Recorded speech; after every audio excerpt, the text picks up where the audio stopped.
Le XVIe siècle connaît beaucoup d'événements. D'abord, il y a eu les grandes découvertes depuis la fin du XVe qui ont modifié la vision que l'homme a du monde. Et puis, pendant le XVIe, il y a les guerres d'Italie qui ont introduit, en France et en Europe, la renaissance des arts et des lettres, avec une forte influence de la culture antique. Et en même temps, l'émergence du mouvement humaniste qui remet l'homme au centre des préoccupations. Mais c'est aussi une période très troublée, notamment avec les guerres de religion qui opposent très violemment catholiques et protestants. Michel de Montaigne en est le contemporain. Il est né en 1533, il mourra en 1592. Il reçoit une éducation très sérieuse. Et à 6 ans, il parle mieux latin que le français et connaît et admire les auteurs et les philosophes antiques, qu'on retrouve dans les essais, Platon, Aristote, Sophocle, Sénèque, etc. En 1557, alors qu'il est conseiller à la cour de Périgueux, il rencontre la Boétie. Et cette rencontre, c'est une amitié exceptionnelle qui va naître entre deux hommes. Malheureusement, la Boétie va mourir 4 ans plus tard, et Montaigne se chargera de publier le livre de son ami, qui s'intitule De la servitude volontaire, et qui est un ouvrage très novateur sur la pensée politique. À partir de 1568, donc, Montaigne passe le plus clair de son temps dans sa bibliothèque, au milieu de ses livres et des citations des auteurs qu'il aime, et qu'il a fait inscrire d'ailleurs sur les poutres de cette bibliothèque. Il commence la rédaction des essais vers 1572, et elle se poursuivra pendant les 20 ans qui suivront, même pendant qu'il sera le maire de Bordeaux. Composés de 3 livres, les essais sont une œuvre novatrice, la première du genre. Ça, c'est très important. Montaigne s'y présente comme la matière première de son livre, et prévient son lecteur, c'est moi-même que je peins. Pour autant, les essais ne sont pas une autobiographie. Il s'agit plutôt d'une réflexion qui se donne à voir, qui est en train de se faire, sous nos yeux de lecteurs. C'est pour ça que des fois c'est difficile à suivre d'ailleurs. Montaigne traite de sujets très divers, des plus quotidiens aux plus philosophiques. Par exemple, le chapitre très connu de « Philosopher, c'est apprendre à mourir ». Il revendique lui-même la grande liberté qu'il prend dans ce livre, fait, selon ses propres mots, de soses et de gambades. Les crises de son siècle, et notamment les guerres de religion, poussent Montaigne à se montrer prudent à l'égard de toute certitude. Il choisit la plupart du temps une attitude sceptique, c'est-à-dire qu'il s'interdit de juger, de manière tranchée, dogmatique, intransigeante, dans les domaines de la politique, de la morale et de la religion. Le chapitre 31 des Cannibales, c'est le livre 1, date de 1579. Montaigne s'y interroge sur ces gens du Nouveau Monde que l'Ancien Monde qualifie de barbares. Dans les pages précédentes, Montaigne nous a longuement informé des mœurs des cannibales. Dans le passage que nous allons analyser, il relate l'exécution des prisonniers et le passage à l'acte cannibale, pour ensuite les comparer à nos propres pratiques. Notre fil directeur cherchera à montrer comment Montaigne parvient à faire porter l'indignation du lecteur non sur les pratiques cannibales, mais sur les nôtres.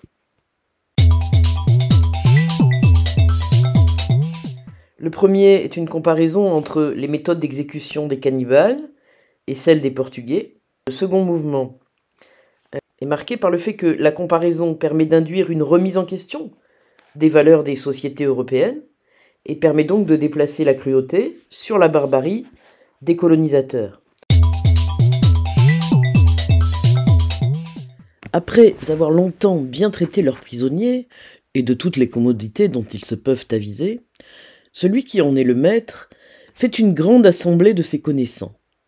Il attache une corde à l'un des bras du prisonnier, par le bout de laquelle il le tient, éloigné de quelques pas, de peur d'en être offensé, et donne au plus cher de ses amis l'autre bras à tenir de même. Et eux deux, en présence de toute l'assemblée, l'assomment à coups d'épée. Cela fait, ils le rôtissent et en mangent en commun et en envoient des loupins à ceux de leurs amis qui sont absents. Ce n'est pas comme on pense pour s'en nourrir, ainsi que faisaient anciennement les Scythes, c'est pour représenter une extrême vengeance.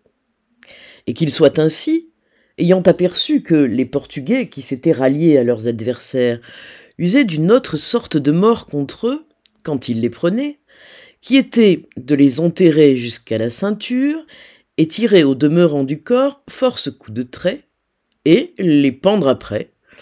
Ils pensèrent que ces gens ici, de l'autre monde, comme ceux qui avaient semé la connaissance de beaucoup de vices parmi leur voisinage, et qui étaient beaucoup plus grands maîtres qu'eux en toutes sortes de malices, ne prenaient pas sans occasion cette sorte de vengeance, et qu'elles devaient être plus aigres que la leur, commencèrent de quitter leur façon ancienne pour suivre cette-ci. Je ne suis pas Marie que nous remarquons l'horreur barbaresque qu'il y a en une telle action. Mais, oui, bien de quoi, jugeant bien de leur faute, nous soyons si aveuglés aux nôtres. Je pense qu'il y a plus de barbarie à manger un homme vivant qu'à le manger mort, à déchirer par tourment et par géhenne un corps encore plein de sentiments, le faire rôtir par le menu, le faire mordre et meurtrir aux chiens et aux pourceaux, comme nous l'avons non seulement lu, mais vu de fraîche mémoire, non entre des ennemis anciens, mais entre des voisins et concitoyens, et, qui pisait, sous prétexte de pitié et de religion, que de le rôtir et manger après qu'il est trépassé. Chrysippe et Zénon, chefs de la secte stoïque, ont bien pensé qu'il n'y avait aucun mal de se servir de notre charogne, à quoi que ce fût pour notre besoin, et d'en tirer de la nourriture, comme nos ancêtres, étant assiégés par César en la ville d'Alésia, se résolurent de soutenir la fin de ce siège par les corps des vieillards, des femmes et autres personnes inutiles au combat. Vascones, fama est alimentis talibus usi, produxere animas. Les Gascons, dit-on, prolongèrent leur vie au moyen de tels aliments.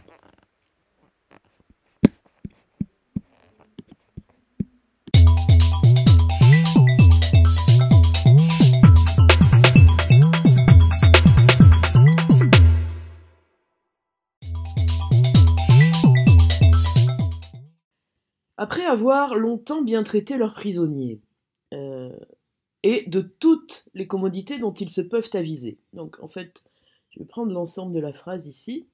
L'adverbe longtemps, ici, est associé à bien traité, et l'expression ici, toutes les commodités, insiste sur le fait que finalement les prisonniers, on le sait, sont devenus des familiers des cannibales, et qu'ils sont extrêmement bien traités par leurs geôliers, leurs gardiens. Il y a donc chez les cannibales une façon humaine de traiter les prisonniers. Celui qui en est le maître fait une grande assemblée de ses connaissants. Alors, ce sur quoi va plusieurs fois insister Montaigne dans le texte, c'est sur le fait que le meurtre et le cannibalisme sont des actes collectifs et rituels. Ce ne sont pas des actes individuels. Grande assemblée, c'est tout le village, enfin toute l'ethnie. On voit aussi que tout le déroulement de cette cérémonie, c'est un présent d'habitude, parce que ça marque la banalité de cet acte, qui est un rituel social très fort. Il attache une corde à l'un des bras du prisonnier, par le bout de laquelle il le tient éloigné de quelques pas de peur d'en être enfoncé, et donne au plus cher de ses amis l'autre bras à tenir. D'abord, on rappellera que pour Montaigne, l'amitié est une valeur importante. Je vous rappelle son amitié avec la Boétie. Et puis, l'amitié, c'est une valeur morale. Or, cette valeur morale, elle est aussi présente chez les cannibales. Et on peut considérer que c'est une marque de leur humanité. Et eux deux, on retrouve cette même idée d'unité. C'est une insistance sur l'idée de partage. Ça fait lien sur le plan social, cette cérémonie. Surtout que juste derrière, on a à nouveau en présence de toute l'assemblée. Donc il y a vraiment la volonté d'insister là-dessus, sur ce collectif, sur le fait que ce ne soit pas une vengeance individuelle, mais bien un acte collectif et symbolique. La somme à coup d'épée. Alors ici, il faut noter la brièveté des phrases. Parce que la brièveté de la phrase rappelle la brièveté de l'exécution, en fait. Elle est en accord avec. Il n'y a pas ici de torture physique. Eux deux, d'accord, sujet, la somme à coup d'épée. Et l'affaire est terminée. Donc, pas de torture physique, et surtout, ils sont tués avant d'être rôtis. Oui, enfin, en tout cas, à ce stade, l'exécution est terminée. Là, on finit le premier mouvement, on vient d'avoir le récit de l'exécution. Elle a été rapide, efficace et sans douleur, pourrait-on dire. Montaigne nous a présenté le rituel de l'exécution. C'est un rituel collectif, lors duquel rien n'est improvisé. Ce rituel a une fonction sociale et symbolique, et va souder la communauté face aux tribus adverses. La deuxième étape qui commence ici, enfin le deuxième mouvement, relate la scène de cannibalisme. Cela renforce l'impression d'un acte ritualisé, banal. C'est une procédure bien huilé, qui fonctionne. On a toujours le présent, hein, présent d'habitude. Ils le rôtissent et le mangent en commun. Et à nouveau, on a insistance sur l'acte collectif, hein, en vert, voilà. Ici, en commun, plus il, au pluriel, le pronom au pluriel, marque bien cette action collective. Ensuite, et on envoie des lopins à ceux de leurs amis qui sont absents. Alors là aussi, le rituel concerne, hein, leurs amis qui sont absents. Le rituel concerne toute la communauté, qu'elle soit présente ou absente. C'est donc vraiment du ciment social. Ce n'est pas comme on pense pour s'en nourrir ainsi que faisaient anciennement les Scythes.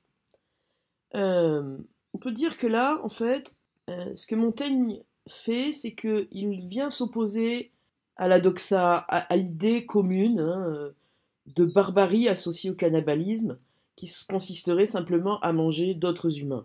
Montaigne va insister sur une idée ici. Donc ce n'est pas alimentaire, ce n'est pas juste de la barbarie, c'est pour représenter une extrême vengeance. C'est la valeur symbolique très forte d'extrême vengeance, la valeur symbolique de cet acte cannibale. Et si c'est une valeur symbolique, alors ça veut dire qu'on est dans la culture et pas dans la barbarie. Parce que le symbolisme, c'est l'homme quand il accède à la culture. À ce stade, vous voyez que l'acte cannibale a pris deux lignes. Certes, bien sûr, le massacre des prisonniers est brutal, mais il obéit à un protocole très précis, très rigoureux. Ce n'est donc pas un acte barbare, animal, dicté par un besoin vital. C'est un acte symbolique. Et le symbolique, c'est précisément ce qui caractérise une société humaine, la marque de sa culture. Or, ce qui va modifier les pratiques des cannibales, c'est l'arrivée des Portugais, c'est-à-dire l'arrivée de la civilisation, entre guillemets, hein, de la civilisation européenne. Évidemment, Montaigne parle des Portugais, mais il parle en réalité de toute la société européenne.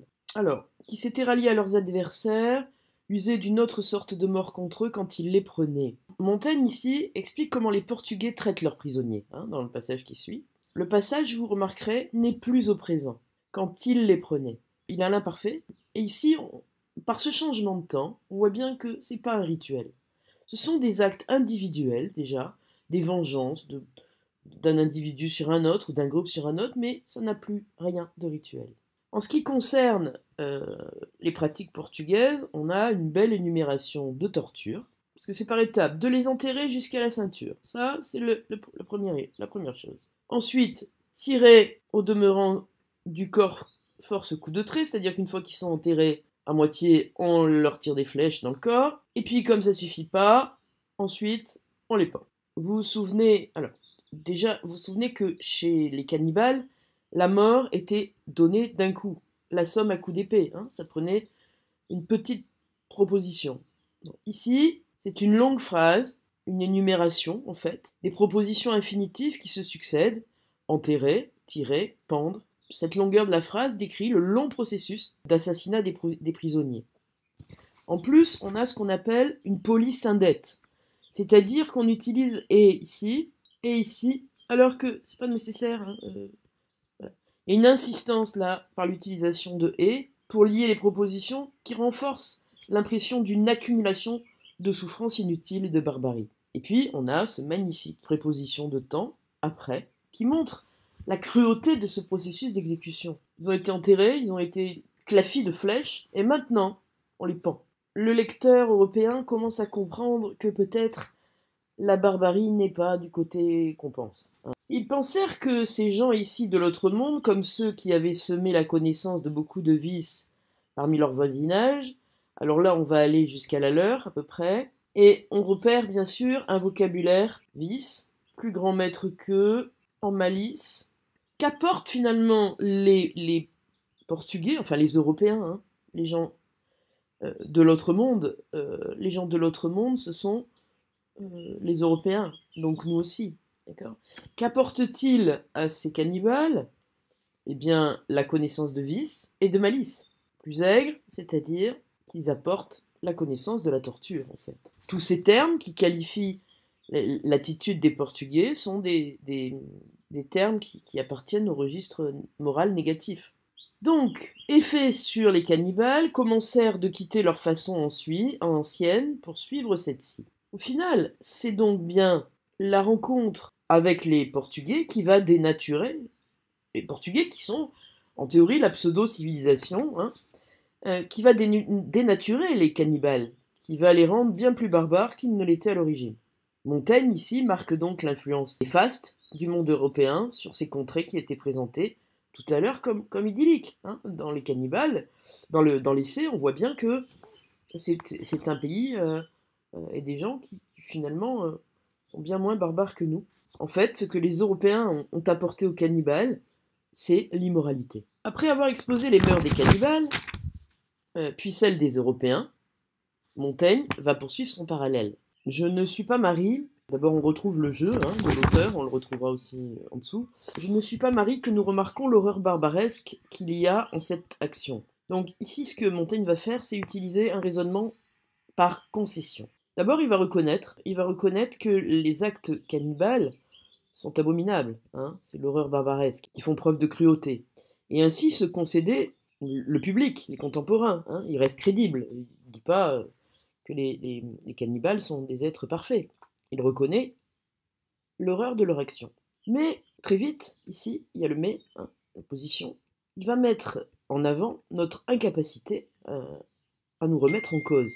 Et cette incapacité, mais oui, bien de quoi, jugeant bien de leur faute, vous voyez bien que ici vous avez deux, jugeant bien de leur faute, nous soyons si aveuglés aux nôtres. Donc nous avons d'un côté ce nous, d'ailleurs, ce nous c'est le nous collectif, la responsabilité collective des Européens. Donc il dénonce par ce nous notre responsabilité. Donc ce nous c'est la collectivité, la responsabilité collective. Mais ce qui choque Montaigne, c'est pas l'horreur barbaresque des cannibales, ou leur changement d'attitude face aux Portugais, non. Ce qui le choque, c'est notre incapacité à voir notre propre barbarie. Et comment est marquée cette incapacité? Elle est marquée par l'opposition entre leurs fautes et les nôtres, aux nôtres, les nôtres.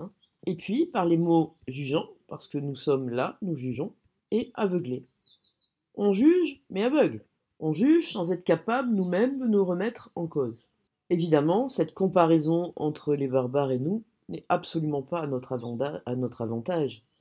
Et le barbare, Montaigne, va nous montrer que c'est nous.